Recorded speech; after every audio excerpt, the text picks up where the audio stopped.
namoonni dhiiga Oromoo taatanii lammii keessan ajjeestanii fi ajjeesaa turtan waan hamaaf dabarsitanii kennitan sobaa fi ragaa baatanii guyyaa har'aatii kaasee yaa'ii tokkummaa abbootii gadaa Oromoo kunii maqaa uummata Oromootiin kabaja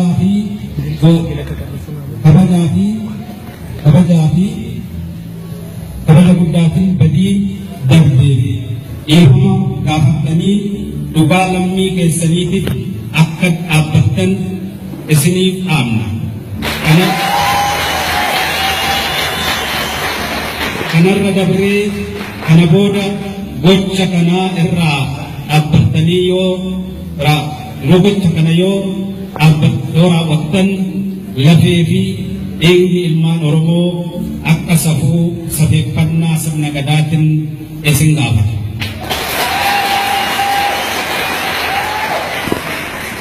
Shanaffaa, ilmaan Oromoo naannoowwan Finfinnee lafarraa buqqa'an akka deebi'anii manni jireenyaa kennamuuf ni gaafata.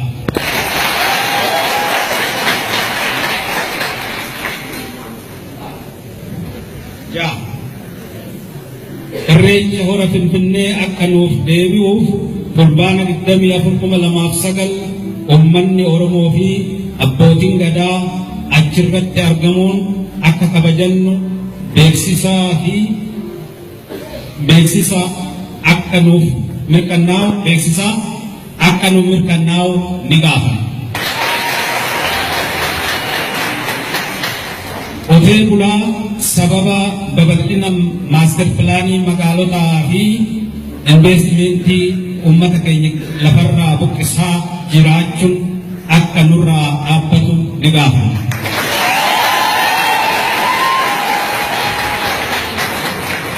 Saddeet, hojii dhabdummaa naannoo Oromiyaatti babal'ataa jiruuf naannoowwan magaalotaa fi Finfinnee jirutti dargaggoota yuunivarsiitii fi kolleejjii irraa eebbifamaniif rakkoo hojii dhabdummaa dararamaa haalli mijaa'u deeggarsi barbaachisaa ta'e akka godhamuuf ni gaafata. Nuti uummanni Oromoo sabaa fi sablammii ollaa wajjinii jiran waliin nagaan jiraachuu barbaanna.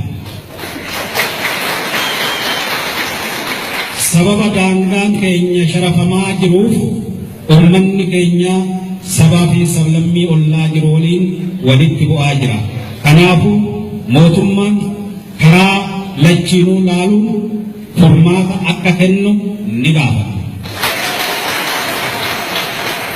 Kudhan, sirni gadaa Oromoo safuu safeeffannaa isaa ganamaa eegee caasaa qabuun akka ijaaramuu fi kan ijaarame jiru jabinaan akka itti fufuu uummata guddaa saba keenyaaf kallattii hundaan cimsinee haa hojjennu.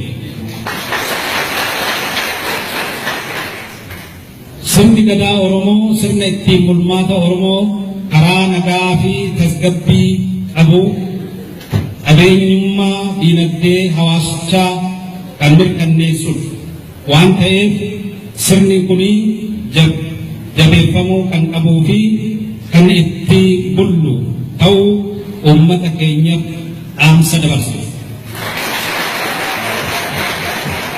12, sirni gadaa Oromoo faajjii mataa isaa gurraacha, diimaa, adii kan qabu.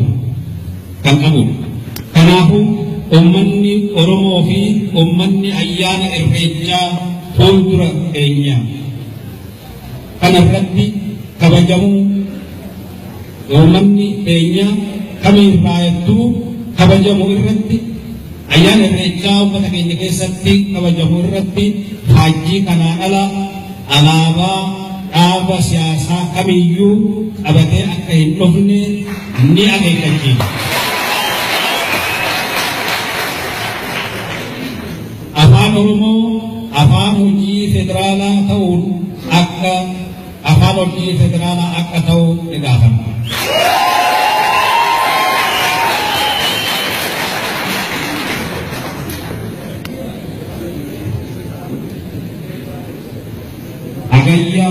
digdami agayya digdami bara 2008 soodame.